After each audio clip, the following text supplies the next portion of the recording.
Oklahoma Gardening is a production of the Oklahoma Cooperative Extension Service as part of the land grant mission of the Division of Agricultural Sciences and Natural Resources at Oklahoma State University, dedicated to improving the quality of life of the citizens of Oklahoma through research-based information. Underwriting assistance for our program is provided by the Oklahoma Department of Agriculture, Food, and Forestry, helping to keep Oklahoma green and growing. Today on Oklahoma Gardening, host Casey Hentges checks on some of the coleus plants that we placed in the garden last spring, and she takes some cuttings for the coleus that we'll put in next spring. Mike Miller from Pond Pro Shop in Shawnee, Oklahoma, has tips for managing pea soup algae in your water garden. And Keith Reed, OSU Extension Horticulturist for Payne County, shows how to make a tomato trellis from cattle panels for easier picking.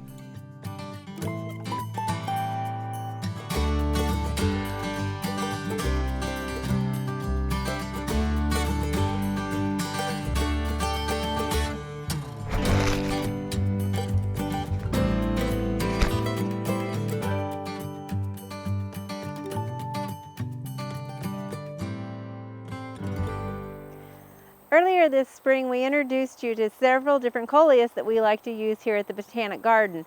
But while we introduced those early in the season before we even planted them and kind of went over the descriptions, I thought it would be nice to take a look at, see how they're actually performing in the garden and how massive they can actually get. Now this is the one that you may remember is known as a twist and twirl. It's got kind of a nice frilly leaf that does twirl on the stem. And what I really love about this plant is when you get it in the landscape, you can actually see the diversity of the foliage that you get in the variegation. We've got some upright stems here that are very red, and then right next to it you have some that are green with red blotches. We also have some yellow and green stems here too. They have a very vertical columnar look to them, but this is one plant here. So you can see by planting and investing in one small annual, you're going to get quite an impact in your garden later on in the season. Now over here in the shade, we've got a few more. While these do get some west afternoon sun, they're in the shade in the morning, and you can see here we've got the religious radish next to the wasabi, and the wasabi is really great to highlight those darker areas. And again, we've got about waist-high vegetation that provides color throughout the season. You're not just relying on flowers like a lot of times you are on some other annuals. Here we have Sedona Sunset, and then also rustic orange that we introduced. So we've got the nice combination of the orange and copper colors. And finally here we have Golden Dreams. Again, a nice combination to highlight some of your shade, but can tolerate some sun as well. Now we mentioned during our segment this spring that coleus are easy to root, and as fall is approaching, if you're looking at saving some of your annuals, now's a good time to go out and take cuttings. So we're going to show you how to do that on our coleus.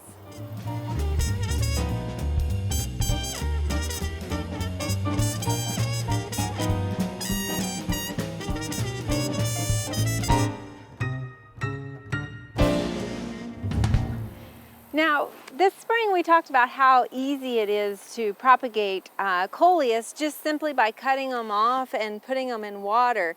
And you can see here that we actually did this last week and how quickly those roots will develop. You'll notice that the roots are starting to develop at the nodes where there used to be leaves attached. So you can see right there and there. Now you'll just put this in a water container and put it in some sun so they'll continue to photosynthesize and those roots will develop. Now what this is called a stem cutting. But I want to back up a minute and let's just talk about propagation in general. What we're doing when we're propagating something asexually is different than planting a seed. So that's when the plant gets fertilized by the pollen and then it develops into a seed, which often that's how we grow many plants.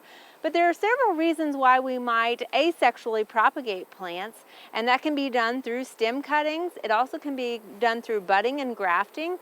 Division is a popular way of dividing a lot of our clumping ornamental grasses and other perennials. I know many home gardeners use division as a way to share their plants or to rejuvenate their plants in their garden. And that is also an asexual form of propagation. Now you might do this sort of propagation for many reasons. One, it's sometimes a faster way to get a bigger plant quicker. It also might be you want particular characteristics and you want to maintain those characteristics. If you actually take a cutting from a plant, then you're going to maintain those same genetics in that next plant. You are literally taking a clone of that plant, whether it's through division or through stem cutting or root cutting. There's a lot of different ways of asexually propagating plants, and division is being one of those, or stem cutting. You might remember we went to Greenleaf earlier this spring and they were doing some budding of Taylor junipers. And again, that was a method of keeping those Taylor junipers, which have a characteristic of being very tall and columnar, and maintaining that characteristic. So while coleus are easy to propagate and you can just put them in water, there are other ways to propagate plants that might be a little bit more difficult. The one thing you want to make sure you get first is some rooting hormone. Rooting hormone is a white powder that you can easily purchase at a box store or a local nursery. It's often available, especially during the gardening season. But you'll notice that on it, it says IBA.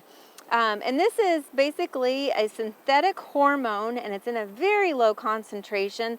What you'll most often find is that it's in a concentration of 0.1%. And it does come in higher ratios or higher percentage of that active ingredient, which is IBA. This is a synthetic version of a naturally occurring hormone, auxin, which is often in plants that causes them to root. So while this is the most generic one that you'll find, where it's just 0.1% of that IBA active ingredient, it does go on up. Here again is more of a horticulture, more of a homeowner version of it, so it doesn't have necessarily the pretty packaging as much, but then it goes on up to other percentages. Here we have the 0.1%, we have 0.3%, 0.8%. This one actually is 1.6%. And then finally, this is our most extreme one that we have here, and this is 3% IBA. So the reason why it comes in different percentages is based off of what you're going to propagate. And so you'll need to do research on that. Some things are more difficult, and therefore they need more of that hormone in order to initiate that rooting. If we're doing coleus, which is simple to propagate, as easy as putting it in water, you're just really going to need that 0.1% that you might find at any store. If you're wanting to propagate something like clematis, which can be a little bit more difficult, then you're going to need the 0.3%. And if you're wanting to propagate something that's like boxwood, which is woody and might be a little more difficult, then you're going to need that 0.8% in order to propagate those plants. Now, when you're starting propagation, you always want to keep in mind sanitation as well. And so if you can, make sure to look for the healthiest tissue on the plant that you're wanting to propagate. When you take a cutting, it's ideal if you can take it from the top of the plant. Usually there's more airflow, which means less disease potential and insects, and also there's less splashing from the soil. So that it tends to be healthier tissue towards the top of the plant. However, that's not always the case. You always want to make sure that you are trying to get the healthiest tissue to propagate so that you don't bring anything into a situation that you don't have to. And so when you're doing that, you're going to want to make sure that you're cutting at least 2 nodes. The nodes are the point at which the leaves are connected to the stem. The stem that's between the nodes is called the internode. And so really you can clip anywhere in that inner node below 2 nodes. I like to clip just above the 3rd node so that it leaves a clean cut on the plant. Otherwise, this stem would still be on that plant and it would just be hanging out there and create an open wound and potential for more problems on that plant left in the garden. Now at this point that I have it back to where I'm going to propagate, what I'm going to do at this point is go ahead and trim the rest of that off and cut a new cut just below that 2nd node there. Now I'm also going to remove the stems. Sometimes you can do this with your fingernails, but it's really best to go ahead and use some snips so that you've got a nice clean cut and you don't worry about tearing that stem. If you wanted to, this is a little bit longer than what I expected. I'm going to go ahead and trim this up even more so and cut it right there. So we've got some leaf still above. We could even go further if we wanted to, but this is enough. And we've got one node that we're going to dip in our rooting hormone and then plant in the soil. Now, when you're putting rooting hormone on your plant, you don't just want to go in the container like this, because if there was something wrong with this, you're contaminating all of your rooting hormone. So you really want to just tap out a little bit, basically just the amount that you're planning on using during that session of propagation. Take your cutting, make sure it coats that node, because that's where a lot of that root development's going to happen. And then we'll place it in our soil. Now, if I was just to push this down in there, a lot of that powder might come off. So using either your finger or a pencil, just make a small hole, and then you can press the soil back around that cutting. Now, you might find that when you've taken your cutting, the leaves get a little bit big. Also, there's no roots on this plant, and they're trying to maintain moisture. So while this is moistened potting soil we've put them in, you want to maybe go ahead and remove some of these lower leaves if they still seem pretty big. You just need a couple of leaves. In fact, you could even take these off if you wanted to, and having those two will allow it to get a new growth going as the roots are developing below ground. Now, in order for that to happen, though, we've got to keep this in a humid, moist environment. We don't want to keep it soggy wet, because that will cause it to rot, but we do need to keep it moist. So a lot of times you might do this in one of those containers that we've talked about, the clamshell containers, creating sort of a terrarium effect, or you would put it on a mist bench in order to keep that moisture level high.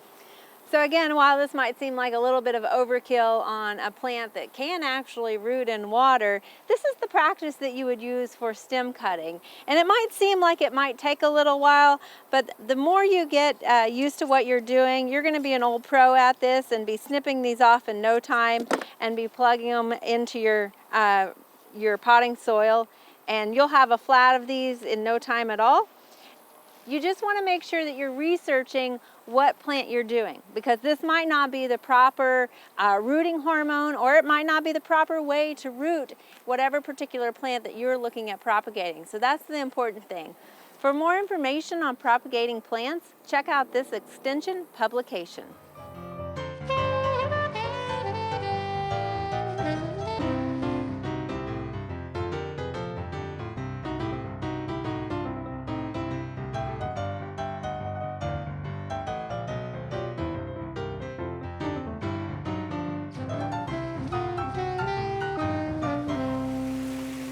Let's talk a little bit about one of the two types of algae that you're going to see growing in your pond this summer.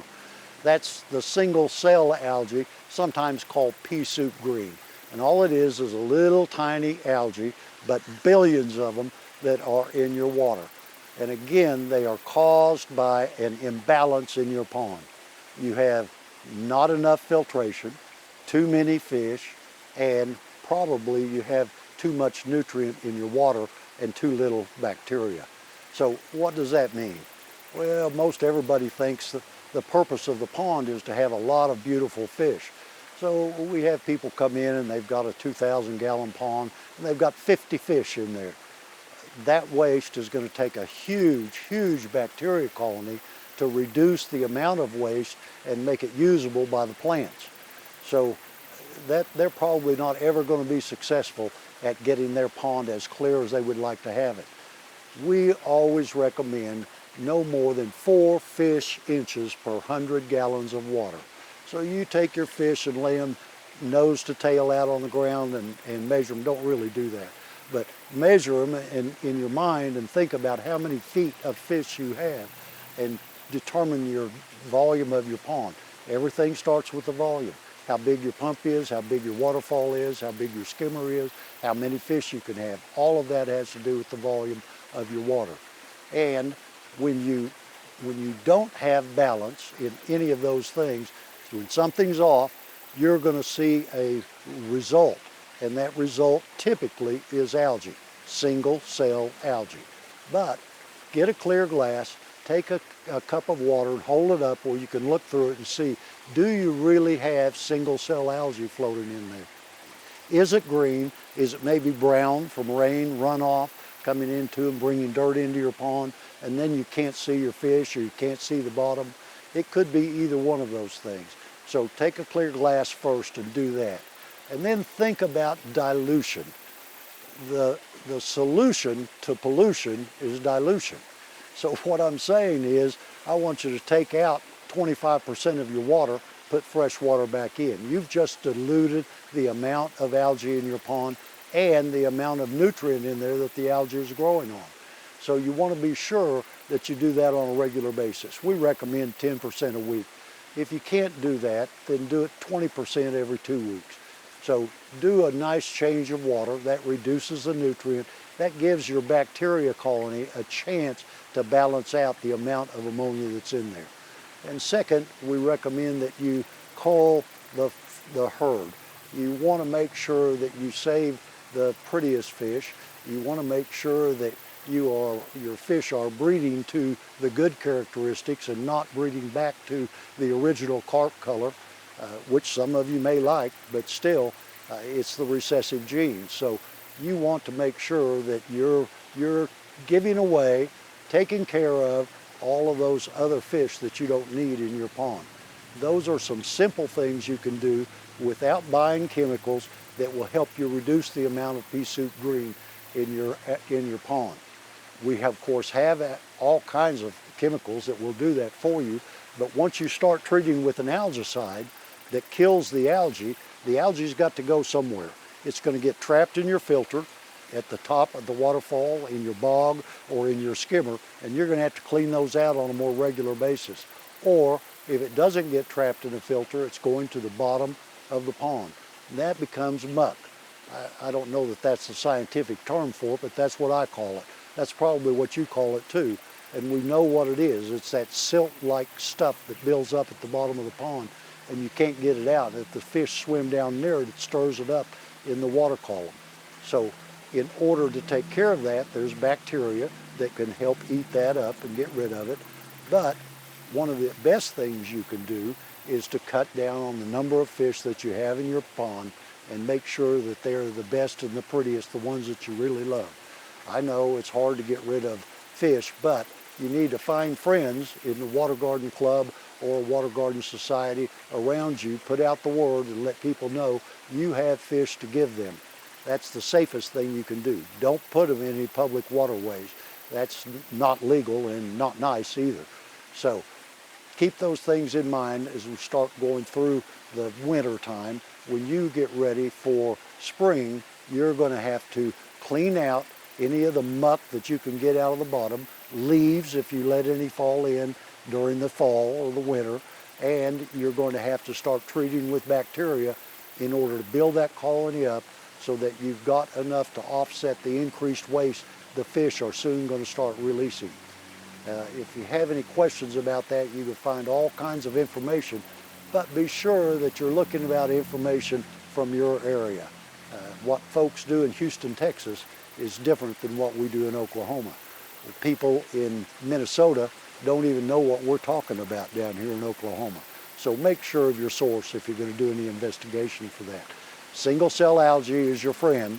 It's not your enemy. You just think it is.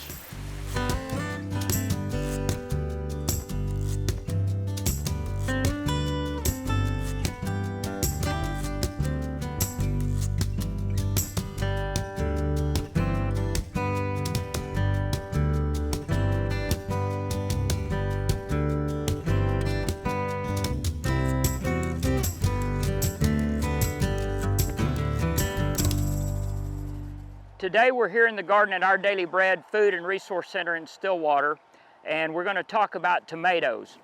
I think for most of us gardeners, our holy grail is finding the ideal tomato trellis system. And so here we have an example, unfortunately, of a great idea that just didn't quite work out.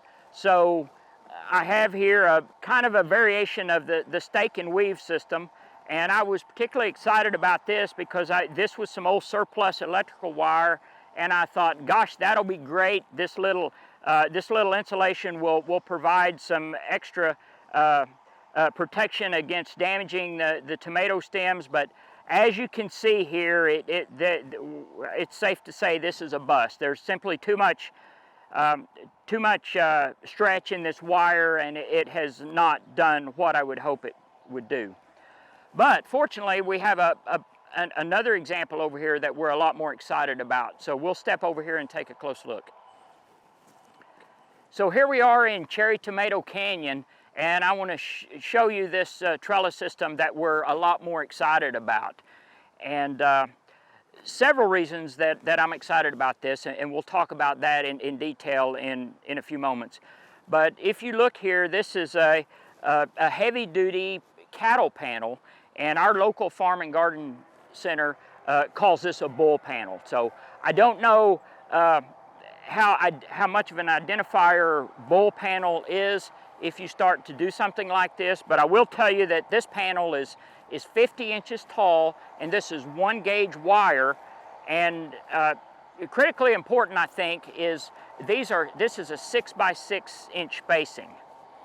And some of the things I like about this is, first of all, it's very strong. I can actually physically climb on this if I want to. It's very steady.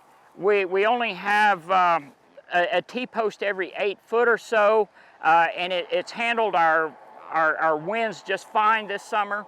It also is very handy and quick to weave our tomatoes as they grow through. So we send a volunteer through here once or twice a week, and they simply work the tomatoes and push them. And so that's very simple, very straightforward. No ties are involved.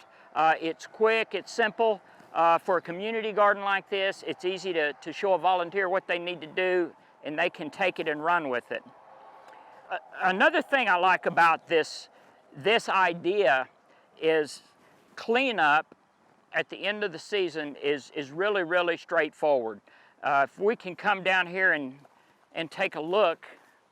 So I should point out that we're doing this segment in the 2nd week of August, so these tomatoes are tired. Don't beat us up too bad about that. They've been very productive this year. We've gone in about 10 days ago and done a very heavy pruning, and they're getting ready for a second run. But anyway, I'm going to use this one right here that has not done well, just to show you when it comes cleanup time this fall. You know, I can just come in here and just with a few clips, I can get these old tomatoes out of here. I don't have to remove anything from the wire. It's already clean. And then in this particular case, we're going to come in this fall and plant peas, so we will leave this in place. However, if we were going to rotate this garden to something, or this bed to something else next year, we would simply remove a couple of wires from the T-post, and then this whole panel, we can go store it over in a corner. It doesn't take up a lot of space. It's handy, and we're ready to go next time. I think if I was going to do one thing differently, we will do one thing differently next year. These are actually 6 foot T-post, and while they've performed well for us, we haven't had any 70 or 80 mile an hour straight line winds that many of you have had this summer. Had we had those, there is a chance, had the soil moisture been really, really high, that these could have blown over. So I think moving forward, we'll use an 8 foot T-post here instead of the 6 foot. And then the 8 foot would also allow us to wire this bull panel up higher up if we wanted our tomatoes growing higher. But this height works well for us. Almost all our volunteers, even our children, can reach most of the tomatoes up here. So this is a project here in our daily bread garden that we're just very pleased with. Anytime you're in Stillwater, we'd love to have you stop by the Garden at Our Daily Bread and take a look at our project and what we have going on. The address is 712 East 12th Street. And so for those of you familiar with Stillwater, that's just off of Perkins Road on the south side of Stillwater.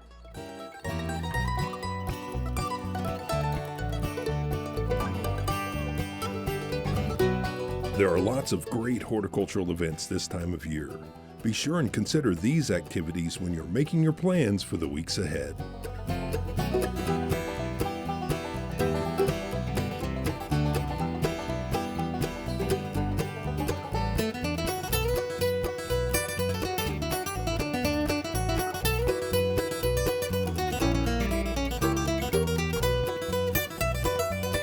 Next week, Casey gives an update on our sun-powered Bermuda grass eradication. Mike Miller unravels string algae.